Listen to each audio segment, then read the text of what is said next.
एक लड़की की शादी उसकी बिना मर्जी के एक सीधे साधे लड़के से हो जाती है, जिस लड़के के घर में उसकी माँ के अलावा और कोई नहीं था। दहेज में लड़के को बहुत सारा सामान और पैसे भी मिले थे। लड़की किसी और लड़के से बेहद प्यार करती थी। अब लड़की की शादी बिना मर्जी के तो हो ही गई थी और अब वह अपने ससुराल आ गई थी। तभी सुहागरात के वक्त लड़का दूध लेकर कमरे में आता है और उस लड़की यानी कि अपनी पत्नी के पास बैठ जाता है। तभी उसकी पत्नी गुस्से से अपने पति से कहती है, क्या तुम मुझे अकेला छोड़ सकते हो? उसकी यह बात सुनकर उसका पति बहुत दुखी होता है, लेकिन फिर भी वह खुशी खुशी यह कहता है, नहीं तुम आराम करो, मैं तो सिर्फ तुम्हारे लिए दूध लेकर आया था। ये कहकर वह कमरे से बाहर चला जाता है। लड़की मन मार कर ही रह जाती है, क्योंकि लड़की चाहती थी कि उसने झगड़ा क्यों नहीं किया था कि वह उससे तलाक ले सके। अब लड़की को ससुराल में 3-4 दिन हो गए थे, मगर वह तो बस पूरा दिन फोन पर बॉयफ्रेंड से बात करती थी और उधर लड़के की माँ बिना शिकायत करे दिन भर घर का सारा काम करती थी। वह सबके लिए खाना भी खुद ही बनाती थी। फिर भी उसकी माँ के चेहरे पर हर टाइम बहुत मुस्कुराहट ही रहती थी। लड़का एक कंपनी में छोटी सी नौकरी करता था। वह बेहद ही ईमानदार और मेहनती था। सुबह अपने काम पर जाता और शाम को थका हारा घर लौटता था, मगर उसकी पत्नी उसे एक गिलास पानी भी नहीं पूछती थी। अब लड़के और लड़की की शादी को करीब 1.5 महीना हो गया था, मगर अब तक वह दोनों एक साथ कभी नहीं सोए थे। वैसे लड़का बहुत ही शांत स्वभाव का था, इसलिए वह अपनी पत्नी को कुछ भी नहीं कहता था। फिर भी वह अपनी पत्नी को खुद ही खाना डालकर देता था, मगर उसकी पत्नी उसके साथ बैठकर खाना कभी भी नहीं खाती थी। वह अपना खाना अपने कमरे में अलग बैठकर खाती थी। दहेज में एक स्कूटी भी मिली थी। लड़का जैसे ही अपने काम पर निकल जाता, उसके आधे घंटे बाद ही पत्नी भी अपनी स्कूटी लेकर अपने बॉयफ्रेंड से मिलने चली जाती थी और लड़के के आने से पहले ही वह अपने ससुराल वापस आ जाती थी। एक दिन लड़के की काम की छुट्टी थी और वह घर पर ही था, तो लड़की ने अच्छे भले खाने को भी गंदा कह के अपनी सासू माँ को उल्टा सीधा कहकर खाने को बाहर फेंक दिया। ये सब देखकर लड़के को बहुत ही गुस्सा आता है और वह गुस्से में अपनी पत्नी पर हाथ उठा देता है, मगर उसकी माँ फिर भी अपने बेटे को ही डांट देती है। इधर लड़की को झगड़े का एक बहाना ही चाहिए था, जो कि उसे मिल गया था। तभी वह बिना बोले अपनी स्कूटी लेकर अपने बॉयफ्रेंड के पास चली जाती है और अपने बॉयफ्रेंड के पास जाकर कहती है, अब एक पल भी मुझे उस घर में नहीं रहना। आज उस गवार ने मुझ पर हाथ उठाकर अच्छा नहीं किया। तभी उसका बॉयफ्रेंड कहता है, अरे तुमसे तो मैं कब से कहता हूँ कि तुम भाग चलो मेरे साथ कहीं दूर, मगर तुम हो कि आजकल पर ही लगी रहती हो। तब लड़की कहती है कि शादी के दिन में तुम्हारे पास आई थी तो तुम ही ने तो वापस घर लौटाया मुझे। बॉयफ्रेंड ने कहा, खाली हाथ हम दोनों कहाँ तक भागेंगे? तुम ही बोलो, मैंने तुमसे कहा था कि कुछ पैसे और गहने साथ ले लो, और तुम हो कि खाली हाथ मेरे पास आ गई थी। आखिर दूर एक नई जगह में जिंदगी की शुरुआत करने के लिए पैसे तो चाहिए ना। और हाँ, एक बात और कि जब भी मैं तुम्हारे पास आता हूँ और तुम्हें छूना चाहता हूँ तभी तुम्हारे नखरे हो जाते हैं और बस यही कहती रहती हो कि यह प्यार प्रेम शादी के बाद ही होगा। तभी लड़की गुस्सा होकर कहती है, हाँ शादी के बाद ही अच्छा होता है ये सब, और मैं तुम्हें तुम्हारी ही तो हूँ। मैं आज भी एक कुंवारी लड़की ही हूँ और शादी करके भी आज तक उस गंवार के साथ एक रात भी नहीं सोई मैं, क्योंकि मैंने ही तुमसे सच्चा प्यार किया है और अब मैं चाहती हूँ कि तुम मुझसे शादी करके मेरी मांग में अपने हाथ से सिंदूर भर दो। फिर मैं पूरी तुम्हारी हो जाऊंगी और फिर तुम मुझे अपनी मर्जी से दिन रात प्यार कर सकते हो। तब उसका बॉयफ्रेंड कहता है, तो ठीक है, मैं तुमसे शादी कर लूँगा, मगर तुम कम से कम 5 लाख रुपयों का कल शाम तक इंतजाम कर लेना। मैं तुम्हें एक होटल का पता दे रहा हूँ, तुम उस होटल में रात को 10 बजे तक पहुँच जाना। लड़की कहती है, उस गंवार के पास कहाँ होगा पैसा, बल्कि मेरे पापा ने उसे दहेज में 3 लाख रुपए और मुझे कुछ सोने के गहने दिए थे। गहने तो मेरे पास है, मगर सारे पैसे उस गंवार ने अलमारी में लॉक कर रखे हैं।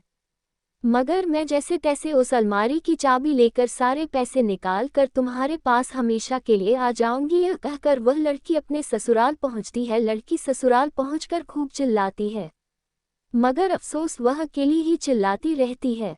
उसका पति और उसकी सास बिल्कुल शांत रहते हैं। तभी लड़की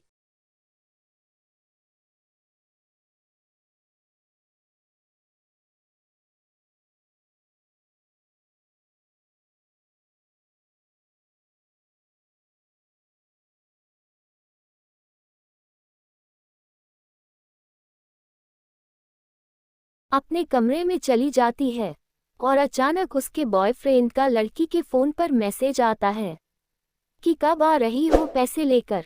लड़की मैसेज का जवाब देती है, सब्र करो मैं वक्त पर आ जाऊंगी। तभी उसका पति दरवाजा खटखटाता है और अपनी पत्नी से कहता है कि खाना खा लो। तभी पत्नी कहती है, मैं खाना तभी खाऊंगी, पहले मुझे इस अलमारी की चाबी दे दो। पति दरवाजे के नीचे से चाबी देकर कहता है, ये लो चाबी और तुम अपना काम करके खाना खा लेना, क्योंकि अभी तक मैंने और माँ ने भी खाना नहीं खाया। माँ ने कहा है हम आज साथ बैठकर ही खाना खाएंगे। लड़की कहती है, माँ और तुम खाना खा लो, मैं बाहर से खाना खाकर आई हूँ। ये सुनकर लड़का चला जाता है। तभी लड़की जल्दी से चाबी को उठाकर अलमारी खोलती है। अलमारी खोलकर उसमें क्या देखती है कि उसमें दहेज के पूरे पैसे 3 लाख और सारे गहने तो रखे ही थे, बल्कि उसमें एक डायरी भी रखी हुई थी। जब वह उसे खोलकर पढ़ती है तो उसमें लिखा था, प्यारी पत्नी, मुझे और तुम्हारे पिताजी को पता है कि तुम किसी और लड़के से बेहद प्यार करती हो, मगर तुम्हारे पिताजी ने पता लगाया है कि जिससे तुम प्यार करती हो उसकी पहले भी एक बार शादी हो चुकी है और वह लड़का बहुत सी लड़कियों को धोखा भी दे चुका है। पर आपके पिताजी आपको उस लड़के के बारे में कुछ भी ना बता सके, क्योंकि उन्हें पता था कि यह जो इश्क का नशा है वह हमेशा अपनों को गैर और गैरों को अपना बना देता है। इसलिए तुम्हारे पिताजी ने मेरे आगे हाथ जोड़कर यह कहा कि मेरी बेटी का हमेशा ख्याल रखना। एक बाप के मुंह से एक बेटी की कहानी सुनकर मेरी भी आंखों में आंसू आ गए और मुझे यकीन हो गया था कि एक अच्छा पति होने का सम्मान मुझे मिले या ना मिले, मगर एक दामाद होने की इज्जत में हमेशा पा सकता हूँ। मुझे दहेज में मिले सारे पैसे और सोने के गहने मैंने तुम्हारी अलमारी में रख दिए हैं, क्योंकि दहेज के नाम से मुझे नफरत हो चुकी थी। इस दहेज के ही कारण मैंने अपनी बहन और पिता को खोया था और मेरे पिता के अंतिम शब्द भी यही थे कि किसी बेटी के बाप से कभी 1 रुपया भी दहेज के नाम पर मत लेना। और उस डायरी में ये भी लिखा था कि तुम मुझसे आज़ाद हो और तुम कहीं भी जा सकती हो। डायरी के बीच के पन्नों में तलाक के पेपर रखे हैं, जहां मैंने पहले ही अपने साइन कर दिए हैं। जब तुम्हें लगे कि अब इस गवार के साथ नहीं रहना, तब तुम भी इस पेपर पर साइन करके अपने सारे पैसे और जेवर लेकर जा सकती हो। लड़की डायरी पढ़कर हैरान थी और परेशान भी थी। ना चाहते हुए भी उसके गवार पति के शब्दों ने उसके दिल को छू लिया था। अब वो ना चाहते हुए भी अपने पति के प्यार को महसूस करने लगी थी। वह फूट फूट के रोने लगी। डायरी में आगे लिखा था कि मैंने तुम्हें इसलिए मारा क्योंकि आपने माँ को गाली दी, और जो बेटा खुद के आगे अपनी माँ की बेइज्जती होते सहन कर ले, फिर वह बेटा ही कैसा। इसलिए मुझे माफ़ कर देना, क्योंकि मेरे लिए माँ का दर्जा सबसे बड़ा है और आपको मैं दुल्हन बनाकर अपना हमसफ़र बनाने लाया हूँ। आपसे ज़बरदस्ती करने नहीं, आपको मुझसे प्यार हो ना हो, लेकिन मैं अंत तक सिर्फ तुमसे ही प्रेम करता रहूँगा। अब फैसला तुम्हारे ही हाथों में है। अब लड़की दुल्हन बन चुकी थी और उसकी आंखों से आंसू बह रहे थे। अचानक लड़की के बॉयफ्रेंड का फ़ोन आता है। तभी गुस्से में लड़की अपने फ़ोन को स्विच ऑफ करके फ़ोन का सिम कार्ड तोड़ देती है। अब उसे सब समझ आ गया था कि जिससे वह बेहद प्यार करती थी उसे तो सिर्फ पैसे से ही प्यार था, और सच्चा प्यार करने वाला तो मेरा पति ही था, जिसने सिर्फ मेरे पापा की इज्जत रखने के लिए ही मुझसे शादी कर ली। और उसे मेरा एक बॉयफ्रेंड है पता होने के बाद भी मुझसे इतना प्यार किया। मैं अपने पति का प्यार क्यों नहीं समझ पाई। ये सब सोचकर वह रोती रही। फिर उसने रोते हुए अलमारी का सारा सामान जैसा था वैसे ही रखकर ना जाने कब सो गई। अगले दूसरे दिन पत्नी सुबह देर से जागी। तब तक उसका पति ऑफिस जा चुका था। तभी पहले नहा धोकर उसने साड़ी पहनी, फिर लंबा सा अपनी मांग में सिंदूर लगाया, जबकि पहले एक बिंदी जैसा साइड पर सिंदूर लगाती थी ताकि कोई लड़का ध्यान ना दे और किसी को ये पता ना चल जाए कि वह एक शादीशुदा है। मगर आज तो 10 किलोमीटर से भी दिखाई दे ऐसी लंबी सिंदूर लगाई थी। फिर उसने अपना मंगलसूत्र पहना और किचन में जाकर सासू माँ को जबरदस्ती कमरे में आराम करने भेज दिया और खुद अकेली ही सबका खाना बनाती है। पहले सासू माँ को खाना खिलाती है और फिर अपने पति को फ़ोन करके उसके ऑफिस का पता पूछती है।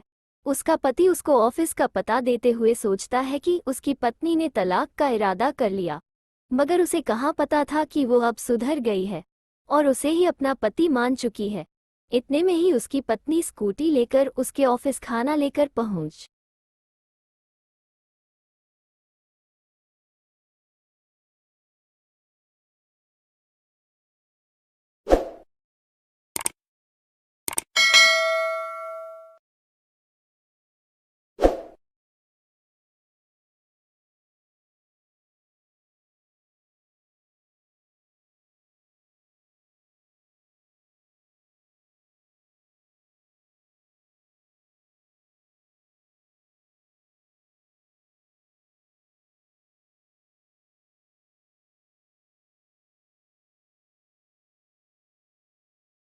जाती है।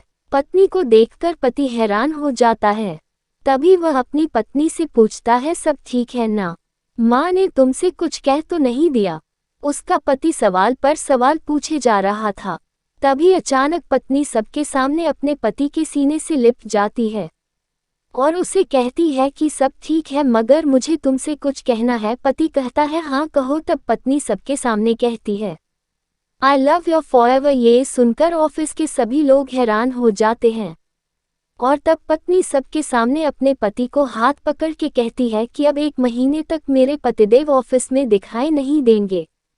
ऑफिस के लोग पूछते हैं क्यों? तब लड़के की पत्नी कहती है, क्योंकि हम दोनों लंबी छुट्टी पर जा रहे हैं। पति पत्नी से कहता है, तुम्हें क्या हो गया? तभी पत्नी पति से कहती है कि मुझे तुमसे सच्चा प्यार हो गया। ये कहकर वह उसके सीने से दोबारा लग जाती है ताकि वह अपने गंवार पति से कभी भी जुदा ना हो पाए। तभी उसका पति भी बहुत खुश हो जाता है और फिर वह दोनों अपने घर चले जाते हैं और खुशी खुशी अपना जीवन बिताते हैं और हमेशा खुश रहते हैं। तो फ्रेंड्स, प्यार हमेशा उससे करना चाहिए जो आपसे प्यार करता हो और साथ ही आपके और आपके परिवार की इज्जत भी करता हो। पैसों से प्यार करने वाला इंसान कभी आपसे प्यार नहीं कर सकता। आपको ये कहानी कैसी लगी कमेंट में ज़रूर बताएं। मिलेंगे नेक्स्ट वीडियो में एक दिलचस्प कहानी के साथ।